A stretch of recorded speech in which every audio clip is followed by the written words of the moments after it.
Hello guys, and welcome to my new video. So in today's video, I'm going to tell you all or discuss about contribution of various leaders in Indian national movement. As we all know, Indian freedom movement is divided into two parts: the initial ones and the modern India. In the initial ones, the thinking of people were orthodox kind of view. Okay, so उस time क्या हुआ करता था, India के people लोग बहुत ही भोले भाले, और जो ब्रिटिशर्स थे वो फार थिंकर थे, दे वर नॉलेजेबल। सो इसीलिए ज़रूरी था कि इंडिया को खाली विद्रोह करने से नहीं, लेकिन इंडियन पीपल को अंदर से रिफॉर्म करना और उनमें रेवोल्यूशनरी थिंकिंग लाना भी बहुत आवश्यक था। तो इसमें बहुत सारा इम्पॉर्टेंट रोल प्ले करने वाले कुछ लीडर्स के नाम हैं। तो उन लीडर्स का क्या क्या कंट्रीब्यूशन रहा है सोसाइटी की तरफ, इंडियन फ्रीडम मूवमेंट की तरफ, तो उसके बारे में आज हम लोग डिस्कस करते हैं। सबसे पहला नाम होगा देवेंद्र नाथ टैगोर। ये एग्ज़ाम पॉइंट ऑफ व्यू से भी बहुत इंपॉर्टेंट है। ये बहुत सारे सोर्सेज से मैंने इकट्ठा किया हुआ है और एक जगह में मैं लाने का कोशिश किया हूँ आप लोगों के लिए। तो सबसे पहले Devendra Nath Tagore, he was known as Maharshi. He was important leader of Brahmo Samaj of 1828 में ये फॉर्म हुआ था। ब्रह्मो समाज इनिशियली फॉर्म किया था किसने?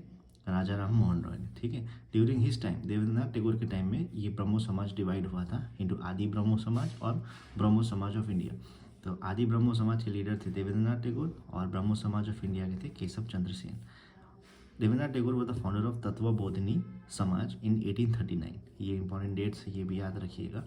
And also he edited Tattvabodhini पत्रिका इन 1843। ठीक है, नेक्स्ट नाम है गाइस, ये बहुत ही फेमस नाम है, आप सभी को पता होगा। His name is Dadabhai Naoroji. He was a Persian person. He was known as grand old man of India. बहुत इंपॉर्टेंट क्वेश्चन है। बुक जो लिखे थे इन्होंने वो था drain of wealth and poverty and unBritish rule of India. ये 1901 में लिखा था इन्होंने। इनके एडिटेड न्यूज़पेपर दो थे जो कि थे voice of India English language में और रस्त गफ्तार था ये गुजराती लैंग्वेज में। He was first to estimate per capita income and national income in 1861। ये बहुत बड़े इकोनॉमिस्ट भी थे, तो इन्होंने ये दो चीज़ एस्टिमेट करने वाले पहले इंसान थे इंडिया में। He was the first unofficial ambassador to England. ठीक है, he was the first Indian to be elected in the British parliament of 1893। बहुत ही ज़रूरी था कि ब्रिटिश पार्लियामेंट में भी जाके इंडिया का फ्रीडम के बारे में बात रखे। So he was the first Indian to be elected as the in the British parliament. ठीक है, he was the second president of INC. और ये पर्शियन ऑर्गेनाइजेशन रहनुमाई मजदयासन के भी one of the founding members थे। ठीक है, के नाम है MG. Ranade.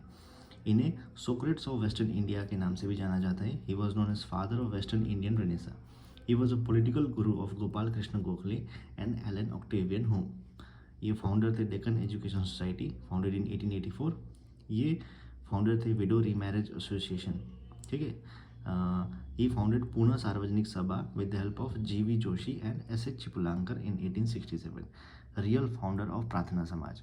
Founder of Prarthana समाज अगर पूछा जाए, हम लोग को पता होगा कि प्रार्थना समाज का फाउंडर था आत्मारंग पांडुरंग, लेकिन इनको बोला जाता है कि ये रियल फाउंडर थे। ठीक है, दूसरा नाम है सुरेंद्रनाथ बैनर्जी।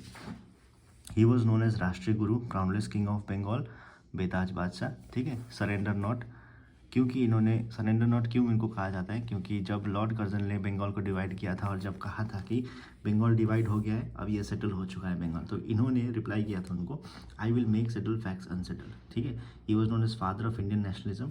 ये ICS एग्ज़ाम पास किया था इन्होंने 1869 में। इनका बुक लिखा हुआ था उनको, उसका नाम था a nation in making.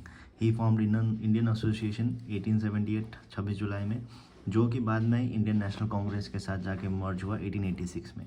Organised all India conference in 1883 at Calcutta.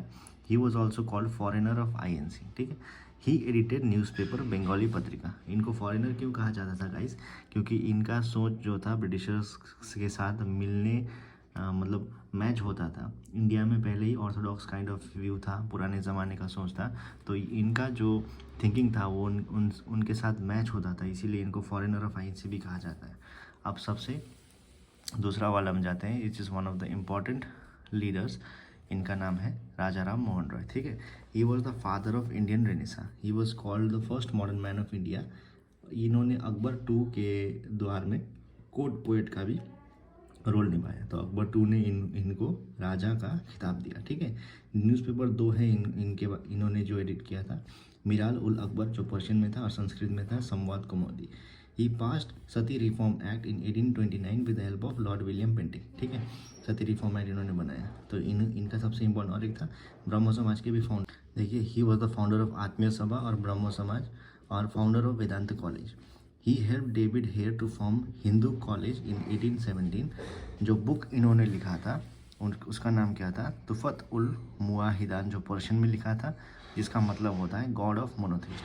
He was the first unofficial ambassador to England. Sorry, he was first official ambassador to England. Unofficial कौन थे? अनऑफिशियल थे दादा भाई नौरोजी।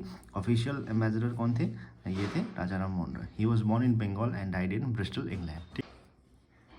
चलिए दूसरे लीडर के बारे में जानते हैं। इनका नाम है दयानंद सरस्वती। इनको मुलाबजी मुलाशंकर के नाम से जाना जाता है। ही founded the Arya Samaj 1875 and Bombay high court, Bombay, जिसका हेडक्वार्टर लाहौर में था। He started the Shuddhi movement. Book लिखा था इन्होंने इंडिया फॉर इंडियंस। स्लोगन दिया था go back to the Vedas. जिस प्रकार से ये मार्टिन लूथर किंग के बहुत बड़े फॉलोअर थे।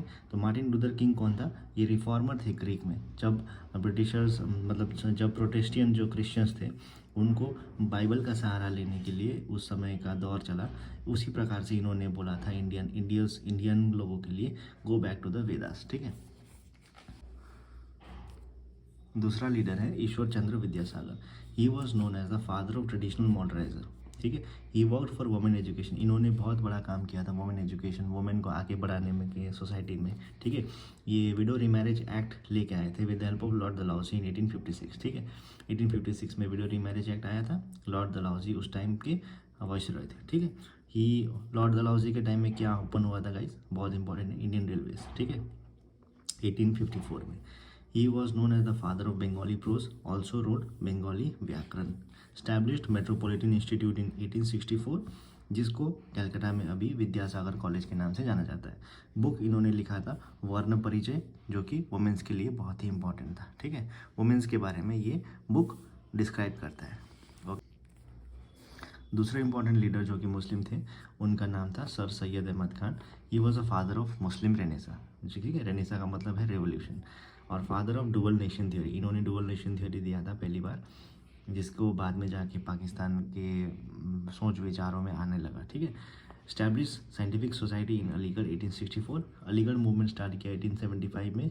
ठीक है, 1875 में ये इंग्लिश स्कूल बनाया फॉर मुस्लिम्स, जिस प्रकार से मदरसे चलते हैं। Later it converted into Mohammedan Anglo Oriental college. ठीक है, in 1893 he formed oriental defence association with help of Theodore Beck in Aligarh. Okay, ये इनका कंट्रीब्यूशन था। चलिए अभी आखिरी दो लीडर्स के बारे में बात करते हैं। Keshav Chandra Sen. He was a important leader of Brahmo Samaj. Okay, ये केशव चंद्र सेन इंपॉर्टेंट लीडर ब्राह्मो समाज जब डिवाइड हुआ था तो ब्राह्मो समाज ऑफ इंडिया के ये लीडर थे। ठीक है, फाउंडर ऑफ ब्राह्मो समाज ऑफ इंडिया 1866 में। ठीक है, और दूसरा था ब्राह्मो समाज